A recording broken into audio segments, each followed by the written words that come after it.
Assalamualaikum warahmatullahi wabarakatuh. Here wanted to present our material about post-colonial theory. Uh, I'm here with my friends. My name is Auraya Putri, and My name is Gea Primatri Pratiwi.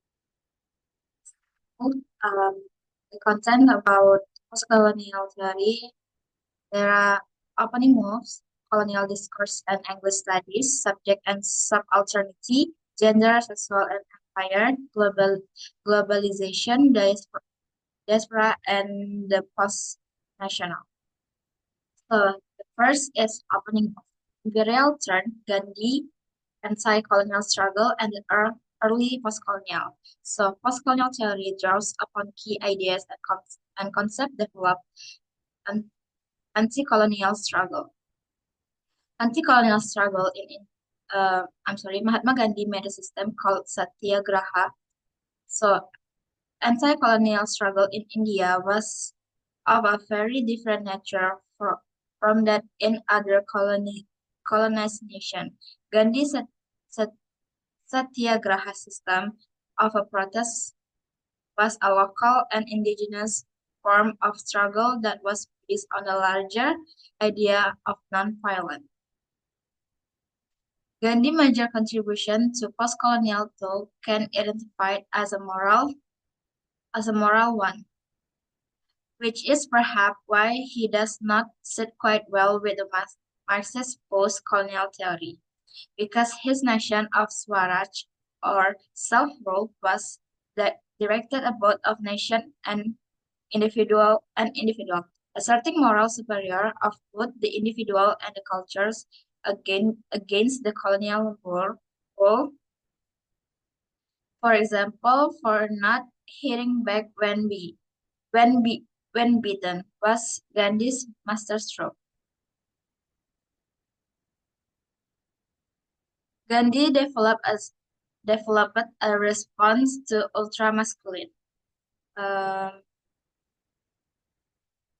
Gandhi did not offer a counter-masculinity. Instead, what he did was to propose a masculinity that also took account a certain feminization. And the last is the turn to moral resistance, and Gandhi was also against problematically linked to religion. So the Hindus and the Muslim, the use of Hinduism as a means of forging a cultural and national identity alike lengthened large section of leaders and the population and cleverly exploited by the political leaders, resulted in disaster that was partial. Anti-colonial culture nationalism, as later thinkers like Franz Fanon and the other discovered, very easily swerve into intolerance, xenophobia, and nativism and tribalism. Was often overlooked in Gandhi is his syncretism, the mix and match method of his idea. So the next is Franz Fanon and psychopathology of colonialism. Psychology effect of colonialism on both the colonizer and the colonized. Um, Fanon was fascinated by the psychological effect of the colonialism on the both colonizer and the colonized. He argues that for the represent and the for the repressed and suffering native, colonialism destroyed the every soul. The colonial masters' constant representation of the native as a non-human and animalized beings annihilated the, the identity of the native.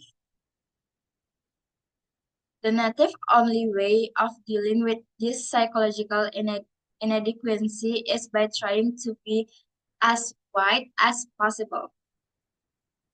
The native takes on the Western value, religion, the language, and the practice of white colonial and rejects his own tradition.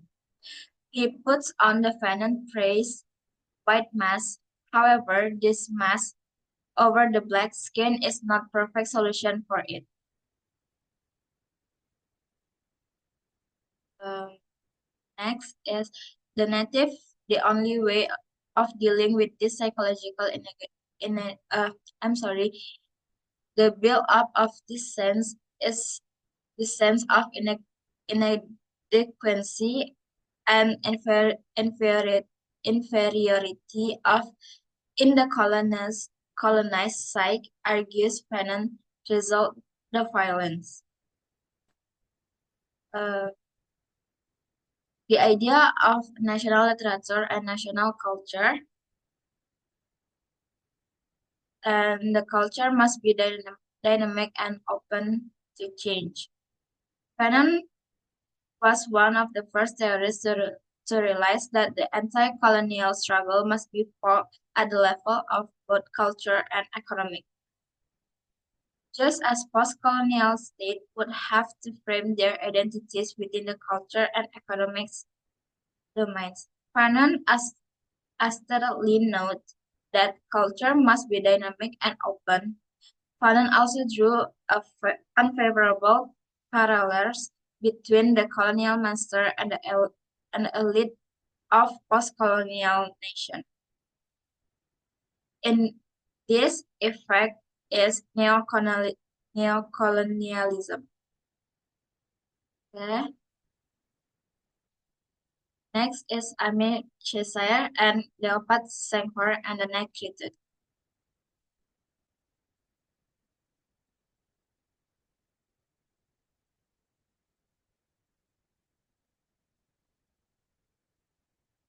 Negritude was a cultural response of the native to the onslaught by colonialism nature.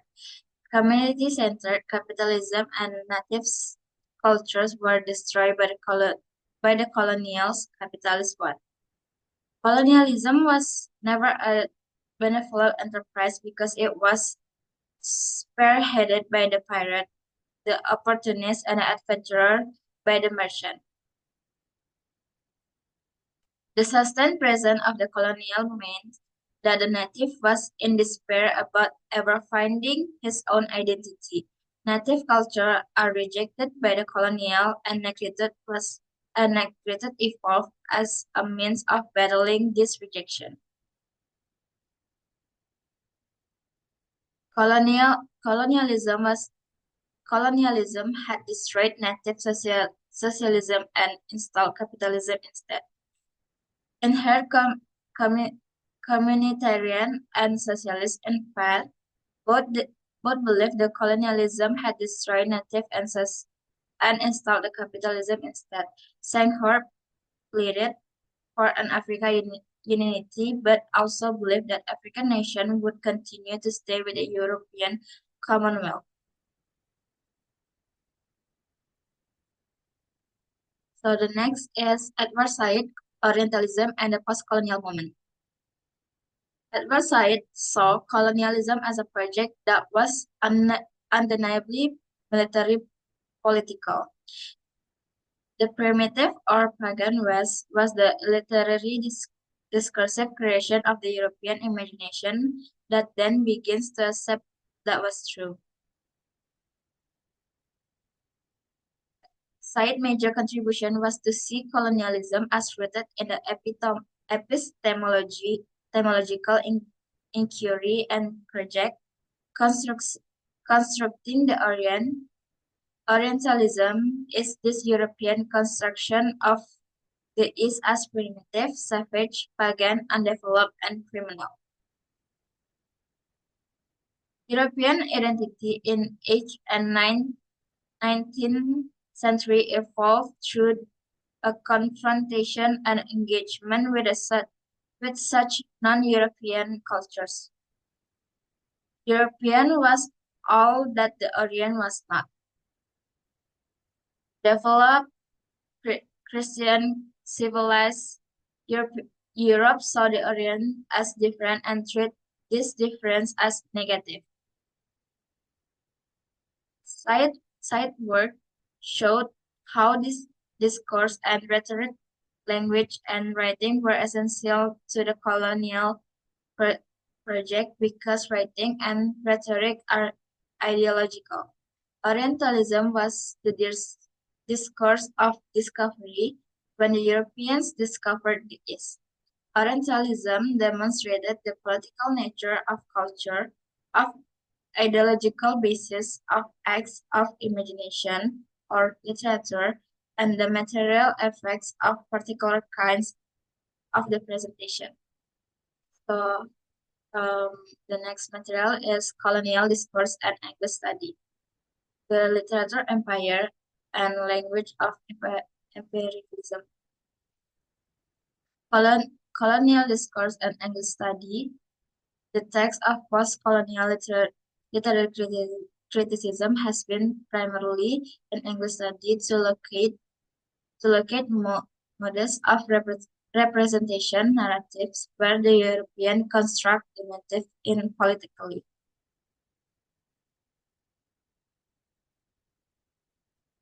And reinterpretation reinterpretation in post-colonial literature study involves paying attention to the context in which English literary texts were produced and to work colonial ideologies through these texts. Colonial ideologies in wide variety of administrative, legal, and ethnographic texts, and another thread within post-colonial studies has been the exploration of how native present in England and European might have contributed to imperialism or its subversive version. Language and imperialism. Post-colonial studies proceed to locate European language as instrument of colonial power. The destruction of native language is a political act.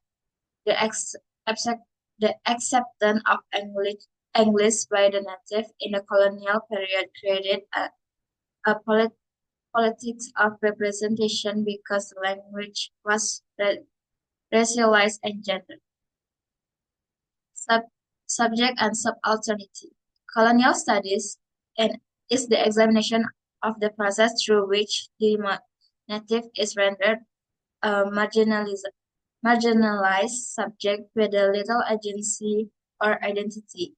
Baba noting how identity in the colonial encounter are never stable or fixed. Baba proposed that colonial discourse is actually conflictual and ambivalent. Baba processed the idea of mimicry and hybridity. The third space is the space where the subject begins to articulate resistance. The subject for Baba is thus the split, decentered, and unstable and resist one. The subaltern is one who has no position of or sovereignty outside the discourse that construct her as a subject. Okay, the next material will be referred by Gia. So moving on to the next topic or subchapter in this chapter of post-colonial theory, we have gender, sexuality and the empire, nations and nationalism, and the last one is globalization, diaspora, and the post-national. So the first topic we discuss is about gender, sexuality, and the empire. So colonialism as a racial project, colonialism has often been analyzed through the lens of race, which has led to the erasure of women from colonial discourse. It is about the traditional studies of colonialism that often focus on race, which means that gender is overlooked, and colonial discourse mainly discuss power dynamics between the colonizer, often we say as European men, and the colonized one, that is mostly indigenous men. And women are absent in this analysis and making their roles in colonial history largely invisible.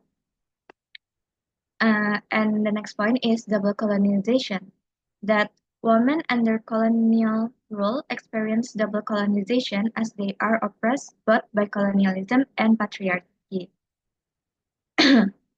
Women in colonized society face oppression for, from two sources.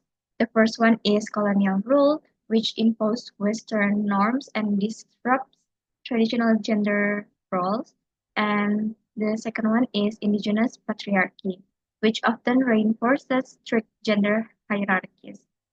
Gayatri Spivak's famous essay that entitled Can the Subaltern Speak, which is published in 1988, critiques how colonial and nationalist discourse ignore or silence colonized women.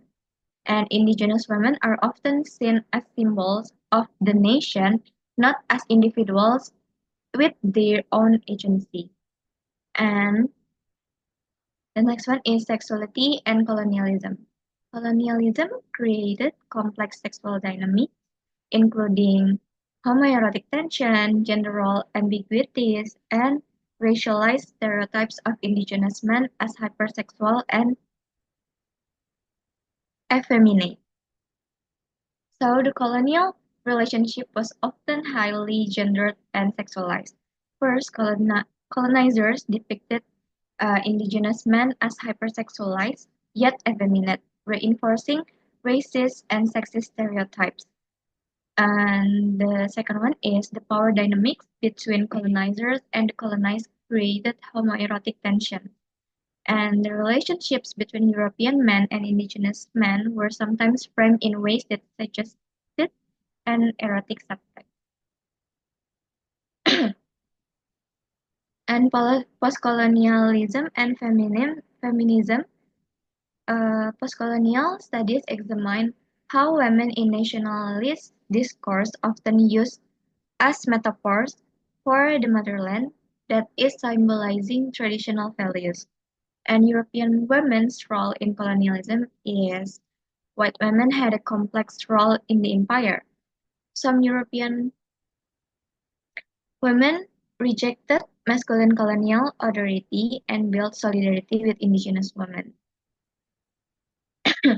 And others reinforces colonial power by promoting civilizing missions that aim to rescue indigenous women from their own cultures. This is the second point, which actively participated in colonial reform projects that excluded men, forming a sisterhood that reinforced colonial structures. And McClintock, 1995, argues that colonialism was a gendered project where European women participated in upholding colonial norms while also challenging gender hierarchies. Next, we are moving to nation and nationalism. Nationalism, as Benedict Anderson defines, nation as imagined communities or large groups of people who feel connected despite never having met each other. And national identity is built through shared symbols, narrative, and historical myths. For example, national holidays, literature, and monuments. And post-colonial nations often attempt to reclaim pre-colonial history to create a sense of identity. Nationalism as a myth function as a unifying narrative but often exclude marginalized groups such as ethnic minorities, women, and lower castes. Nationalist ideologies are not neutral, which they define who belongs and who is excluded. As I stated earlier, groups that often get excluded from nationalist narrative include ethnic minorities, women whose roles are often symbolic rather than political, and lower social class or castes. Frantz Fanon in 1961 critiques how post-colonial nationalism often replicates colonial structures instead of liberating all people. The second point is derivative nationalism, which is Western influence on post-colonial identity. Karta Chatterjee, 1993, argue that post-colonial nationalism is often derivative, or it borrows from Western ideas but adapts them to local traditions. This phenomenon creates a split between spiritual and marital realms, which is the spiritual realm, including culture and tradition, is seen as indigenous and must be preserved, and the material realm, which is science and economy, is borrowed from the West and modernized. This explains why nationalist movements often protect traditional gender roles as women become symbols of culture purity. And the third point is critics of nationalism and who does it serve. Some post-colonial theories highlight how nationalism marginalized groups that do not fit into the dominant national identity. Some post-colonial theories argue that nationalism primarily benefits the ruling elite, who use nationalist rhetoric to maintain power. Men, since nationalist movements often uphold traditional gender roles, and the last one is dominant ethnic group, which marginalize minorities. And nation as an imagined community, according to Benedict Anderson, is the nation is an imagined construct created through shared symbols and narrative. And literature and art help writers reconstruct pre-colonial identities and envision a collective future. Next slide, please. It's about globalization, diaspora, and the post-national. Diaspora, as we can see in the PowerPoint, refers to people who have migrated but still maintain cultural ties to their homeland. It creates a dual consciousness, which is migrants often experience double consciousness existing between their homeland and their host country. It is relevant to the definition that I have stated earlier. Du Bois' concept of double consciousness describes how migrants see themselves through both their new country's perspective and their homeland's perspective. Diasporic identity is fluid, which is migrants are not fully part of their culture, but they negotiate between assimilation and maintain their heritage. The second one is we have cultural hybridity, or the blending of identities, which proposed by Homi Bhabha. He concept hybridity that rejects fixed identities, that is emphasizing cultural mixing. And diasporic individuals maintain connection to their homeland while they are adapted to new culture. Colonialism creates three third spaces where new cultural identities form that are neither fully Western nor fully indigenous. This rejects the idea of single fixed national identity, instead embracing cultural diversity. Diaspora in literature, such as writers like Salman Rushdie, depict migrants as individuals with complex relationships to identity and homeland. Diasporic literature explores how nostalgic for the homeland. For example, Salman Rushdie's work, Midnight Children, and it challenges of assimilation, which we can found in Jhumpa Lahiri's interpreter of Maladis, and hybridity and cultural mixing. Next, cosmopolitan or global citizenship versus local identity.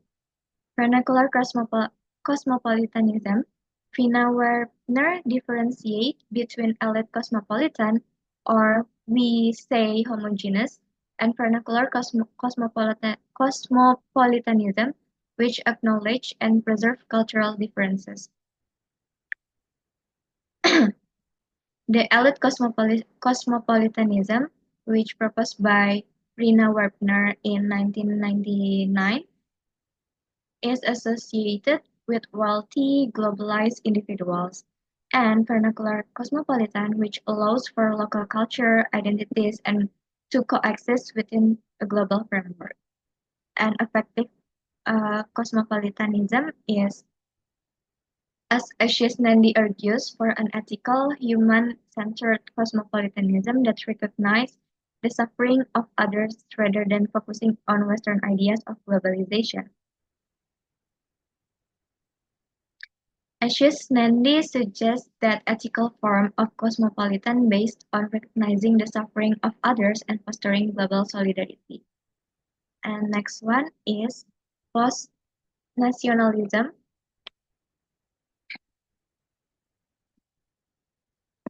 Next, the post-national is reckoning of nation-states. Globalization has made national borders more permeable, as Arjun Appadurai and Manuel Castell argue that globalization is the weakening nation state. Global communication networks allow for transnational identities where people feel connected across borders rather than to one nation. And critique of post-nationalism, despite globalization, national identity remains strong, particularly after global crises like 9/11.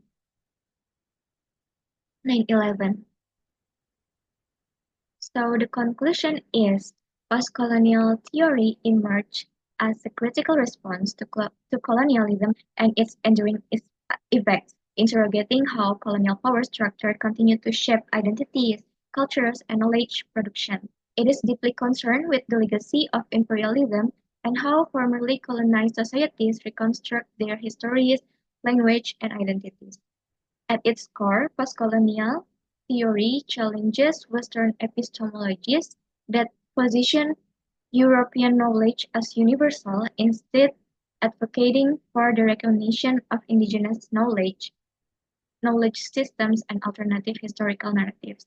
It builds on the works of thinkers like Frantz Fanon, as Aura has been explained, who examines the psychological and material effects of colonialism, and Edward Said, who introduced Orientalism to reveal how the West has historically constructed the East as an inferior other. As the field evolved, postcolonial theories expanded their focus beyond race and power to include gender, sexuality, and nationalism. Feminist postcolonial scholars highlight how women experience double colonization, which they oppressed both by colonial rule and indigenous patriarchal structure. Gender analysis also reveal how colonialism operated through sexual control and racialized stereotypes, that reinforcing hierarchies that persist in postcolonial society. The nation-state became a central concern in postcolonial thought, with Benedict Anderson describing as an imagined community, while Partha Chatterjee critiqued how postcolonial nationalism often replicates Western models while suppressing marginalized voices. Although nationalism has been a powerful tool for decolonization, it has also been used to exclude ethnic minorities, women, and lower social classes. In contemporary discourse, globalization and diaspora studies have complicated traditional postcolonial frameworks, and migration, displacement, and cultural hybridity challenge rigid notions of identity. As Homi Bhabha's concept of hybridity disrupts the binary between colonizer and colonized, it is showing that postcolonial identities are fluid and negotiated through cultural interaction. Diasporic writers like Salman Rushdie and Jhumpa Lahiri explore the tensions between nostalgia, belonging, and adaptation. The rise of cosmopolitanism and post-nationalism suggests a shift away from strict national identities toward transnational solidarities. However, theorists like Arjun Appadurai caution that while globalization erodes national borders, nationalism remains a powerful force, particularly in moments of crisis. The supposed decline of the nation-state is not uniform, though some regions experience increasing fragmentation, while others reinforce national identity as a form of resistance against global hegemony. So for the final thoughts, postcolonial theory remains a dynamic and evolving field responding to shifting global conditions, and it continues to interrogate how colonial history shapes the present, offering insights into literature, politics, and identity. Despite the optimism of post-national and hybrid identities, the persistence of neocolonialism, cultural imperialism, and exclusionary nationalism suggests that the work of postcolonial critique is far from over. Next, this is how we will uh, link a phenomenon with this theory. For the popular culture, we choose Black Panther 2018, uh, specifically the conflict between T'Challa and Killmonger. The first point is Wakanda as an imagined negritude nation. We will discuss how it embodies the ideals of African independence, but the question is, does it ignore real post-colonial struggles? And the second one is Killmonger as a post-colonial nationalist, which we knew he wants to free oppressed Black people, but these methods reflect colonial violence rather than true liberation. And the last one is Killmonger's diasporic crisis. He represented the struggle of African descendants in the West, but is rejected by Wakanda. It is mirroring a real-world tensions between the diaspora and Africa.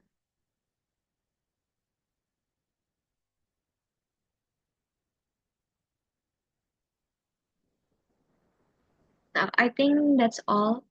Uh, Aura, please close the presentation.